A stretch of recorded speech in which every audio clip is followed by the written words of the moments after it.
Hai guys. Hai. Ya udah, kan hai-nya satu kali aja. Oke. Oke. Ini take ulang kita yang kedua. Salah pembahasan yang kemarin. Kalau kalian ngeliat dibuang sayangnya di Instagram Akil. Dan saya juga. Emang ada? Enggak ada sih.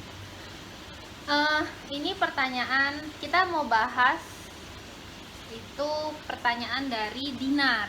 Dinar ini salah satu adik kelasku, salah satu sahabatku di kampus. Dia baru balik dari Jepang. Welcome home Dinar, Akbar, Nirina. Tapi bukan Nirina Zubir ya. Selamat karantina mandiri ya. Jangan bosan. Nah, biar nggak bosan nontonin ini.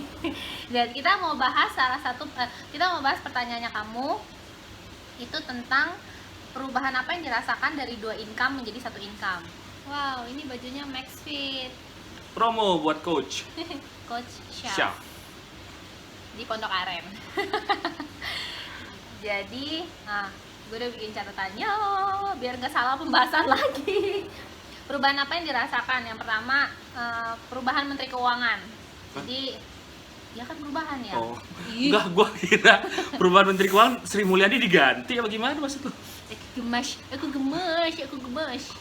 Oke, terus Jadi Menteri Keuangannya yang semulanya suami menjadi saya. Terus habis itu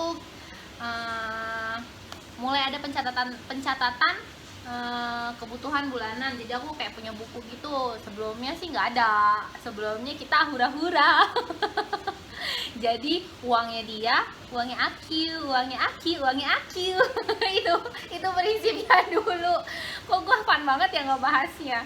jadi pengeluaran berdua itu pasti ditanggung dari dompet saya. Tapi kalau pengeluaran pribadi ya pasti dari dompet saya juga dong. Uang gua tabungan. Iya, uang dia, tabungan belum tentu juga sih kalau tabungan yang pasti. Iya, duitnya dia ya gua nggak tahu itu duit dipakai buat apa. Oke. Terus habis itu di 5 bulan pertama di 5 bulan pertama setelah resign itu kita tidak menurutku kami belum merasakan perubahan kayak kecekek gitu, belum, karena lumayan masih ada pegangan dari waktu aku bekerja di tempat sebelumnya. Resign lu kapan? Resign aku November 2018. Oke, November 2018 resign, artinya sampai 5 April bulan, lah. April lah ya. Sekitar April lah itu. April tahun lalu. Itu masih belum terasa. Masih belum terasa bedanya. Oke, terus tapi masih nulis gitu kan, tapi masih kayak lapar mata gitu tuh masih. Terus habis itu setelah itu sampai September, since April sampai September gue itu pusing sendiri, mumet sendiri karena uangnya ternyata kurang, sampai kami tuh nggak bisa nabung dari gaji yang dia kasih ke aku di tiap bulannya. Terus nangis, terus sampai aku tuh nyenggol tabungan pribadi kita ya, sampai aku nyenggol karena nggak bisa mencukupi kebutuhan bulanan. Ini dengan posisi gua nggak tahu ya, jadi Vera tuh nggak pernah ngomong duitnya tuh kurang, jadi ya udah dipikirin sendiri sama dia, padahal dia anak IPA, ngurusin bakteri, jamur, virus. Tanya Beb, maksudnya detail apa sih? Lu nggak pernah megang duit, sekalinya dikasih pegang duit lo stres sendiri, iya, bener. Gila sendiri, nangis sendiri, udah kayak lagu dangdut tuh kan. Nah, terus habis itu sampai pada masanya kayak, ayo kamu harus cari uang yang banyak gitu loh, gajimu harus banyak, nggak mau tahu gimana caranya gitu kan. Nah itu triggernya. Pakai tuyul. Itu triggernya. Terus habis itu barulah dia ngomong kenapa kayak gini. Dan dia juga punya uang tabungan sendiri gitu loh.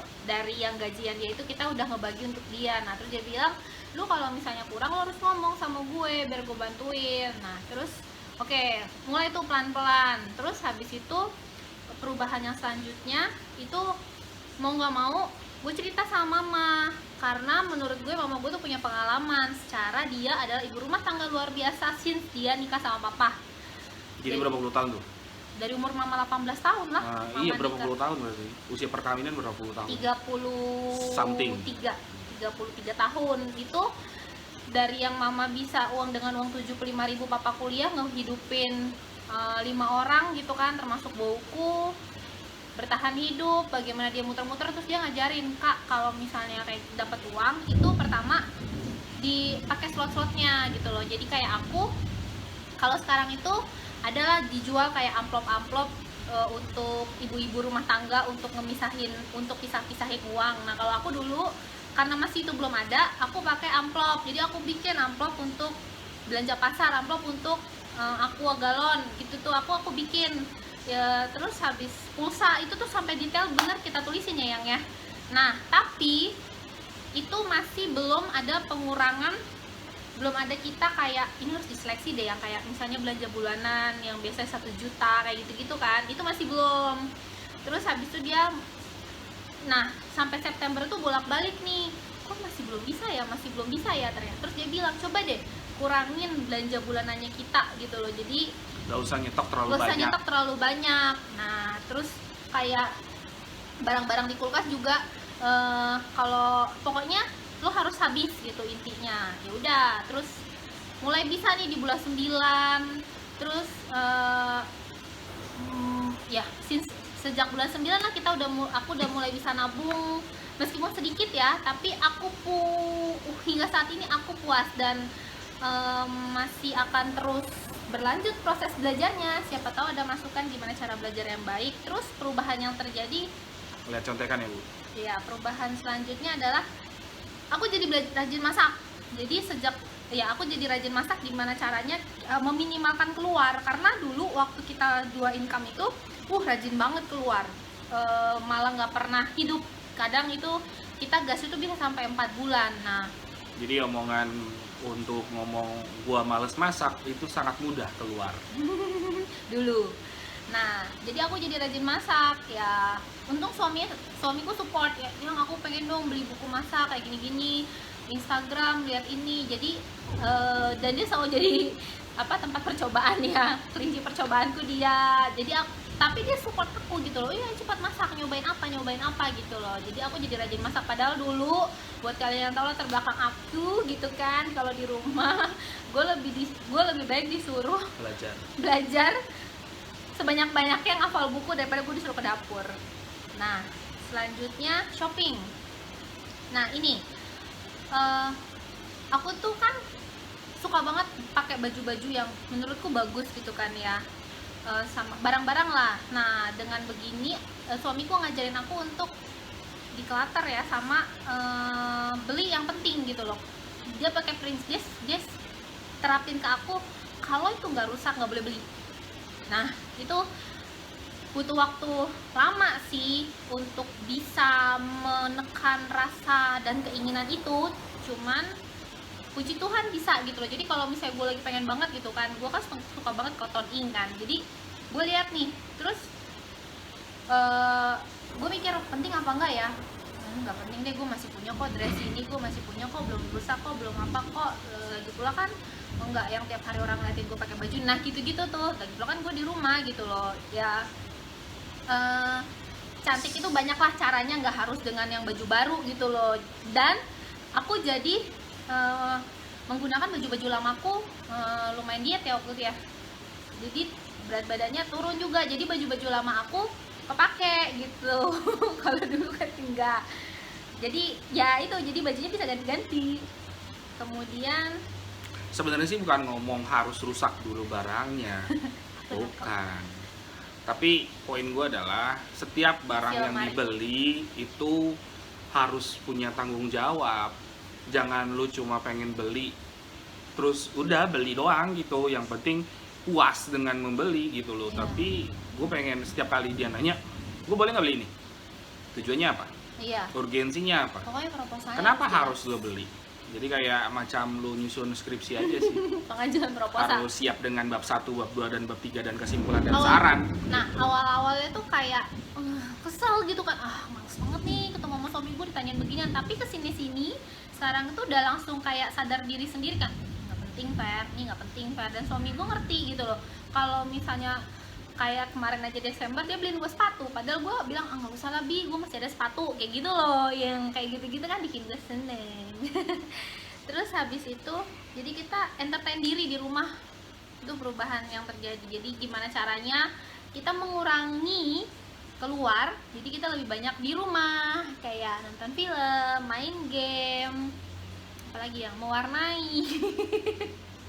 Apalagi yang entertainnya bertaman, ya pokoknya kayak gitu-gitu. Suamiku sih support sih. Terus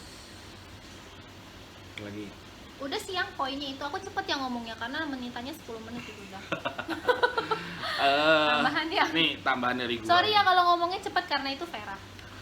Tambahan dari gue sih, ini sebenarnya yang mungkin tidak disadari sama Vera dan tadi juga tidak disebutkan poinnya sama Vera. Nggak disebutkan. Menurut gue sebenarnya tantangan paling besar yang harusnya dirasakan sama Vera itu adalah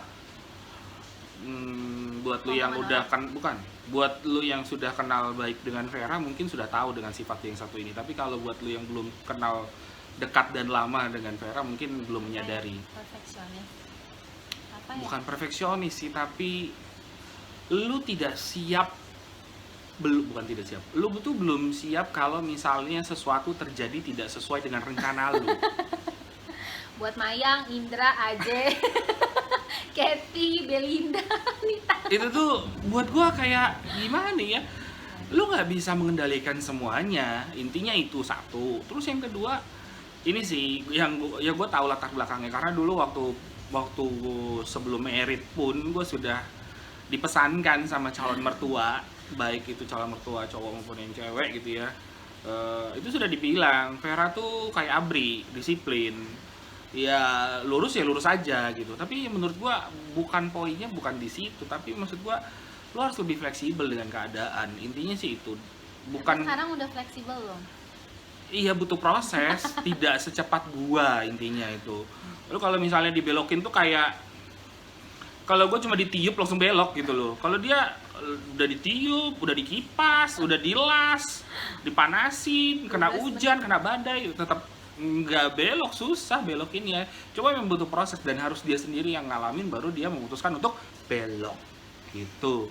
Nah itu isi yang menurut gua yang perlu teman-teman sadarin. Kalau misalnya lu mempunyai kepribadian atau sifat yang mirip dengan Vera ini, lu nggak bisa berubah dalam hitungan detik, menit, jam, hari. Bahkan tadi yang Vera bilang dia butuh waktu sekian bulan untuk merasakan, aduh gue gimana sih, gue kalau kayak gini kok nggak sesuai ya sama yang diomongin, kok nggak sesuai dengan sarannya. Ya suka nggak suka mau nggak mau harus siap, itu sih intinya maksud gue. Harus fleksibel, harus adaptif, kalau istilahnya dari kantor gue ngomongnya agile. Jadi harus bisa menyesuaikan diri dengan keadaan. Oke, itu dulu pembahasan kali ini. Semoga pertanyaan Dinar terjawab ya. Kalau teman-teman di luar sana ada yang mau bertanya lagi, silakan tinggalkan di kolom komen. Kami bisa cerita lagi, bisa menjadi masukan, dan kami pun menerima masukan karena kita akan terus belajar. Atau ada usulan untuk topik berikutnya yang akan kita bahas di video selanjutnya. Komen di bawah. Di mana komen? Di bawah. Bawah mana? Gitu. Oke deh. God bless. Sehat. Selamat Kamis Putih. Stay safe, stay healthy. Ya. Tuhan memberkati. Bye bye. Dah. Nah.